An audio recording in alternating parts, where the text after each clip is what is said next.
Thanks for joining. Thanks for checking in.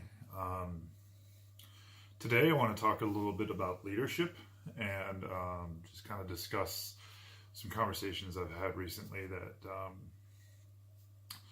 kind of brought up some memories of times that I was employed by someone and just how they treated me and how that made me feel as a team member, as a staff member.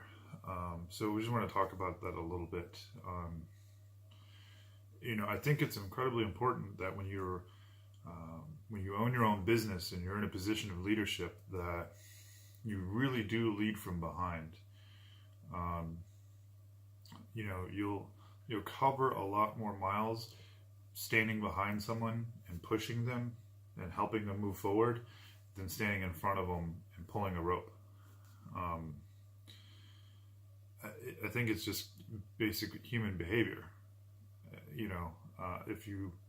If you treat the people on your team like they're equal and important and they matter, they're going to provide better. They're going to do a better job. They'll work harder for you.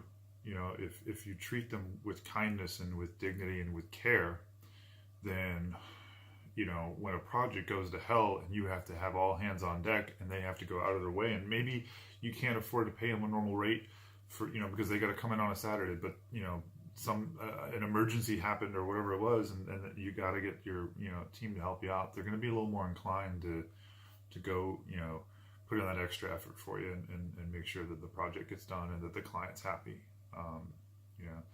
Take care of your team. They'll take care of your clients, and everything will be just fine. Everyone, it's been said a million times and in a million different ways, but it's true. It matters. I had one of my team members, their wife reached out and she said, thank you so much for always being so supportive of our family, my husband, and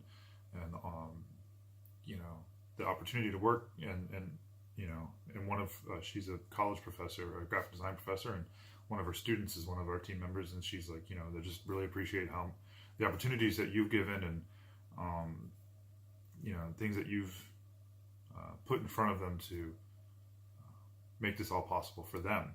And I said, well, I appreciate that, but at the end of the day, they're the ones that make this all possible for me. Without the proper team, without the people in place that are doing their job and doing an amazing job and supporting me, I don't get to do any of this. I don't get to play this game. I don't get to, work from home and try to run a business and grow something. And, without them, I don't have, it's nothing. It's just the reality. And we're interviewing right now for someone in a sales position, and I was speaking with this person, and they had mentioned some issues that they were currently having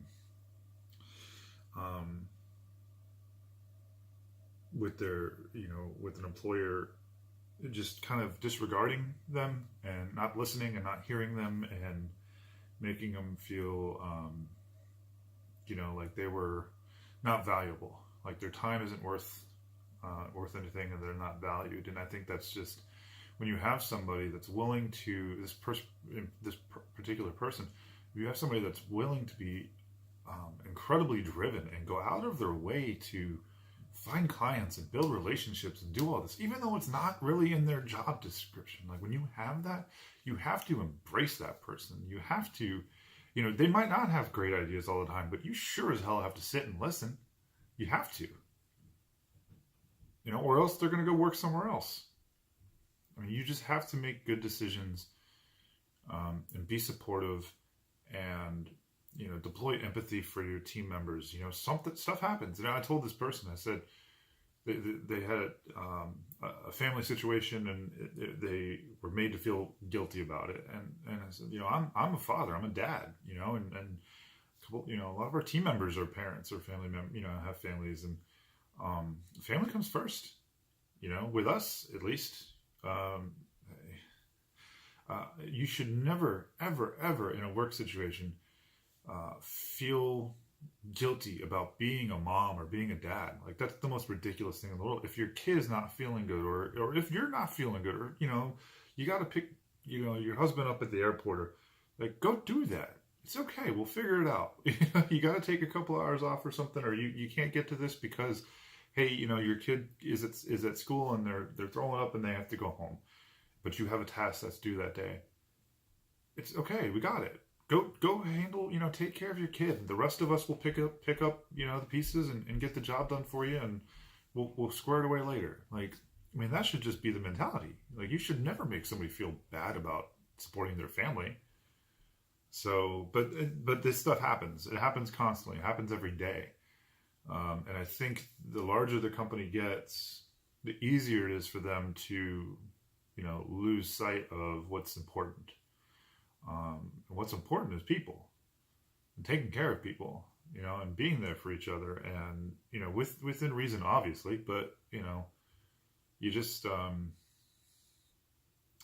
you're gonna be much more successful if you take care of the team that is supporting you as a business owner. Because let's be very honest, the team is supporting you as a business owner. You are not supporting the team. I mean, because without them, you don't have any revenue. Plain and simple. So, like I said, I've just I've been interviewing, and we're growing and stuff. And so I'm listening. One thing that I always ask with people, like, your current situation, what makes you unhappy about that? Because I want to ensure that we are being supportive and creating value in that department for you. If you come on board, and join our team, I want to make sure that we address those situations, and that we're handling that and providing that value and that support that you need. Just something that I thought about. I think it's important. Take care of your people, take care of each other, and as always, be well, be good, be decent to each other. Take care.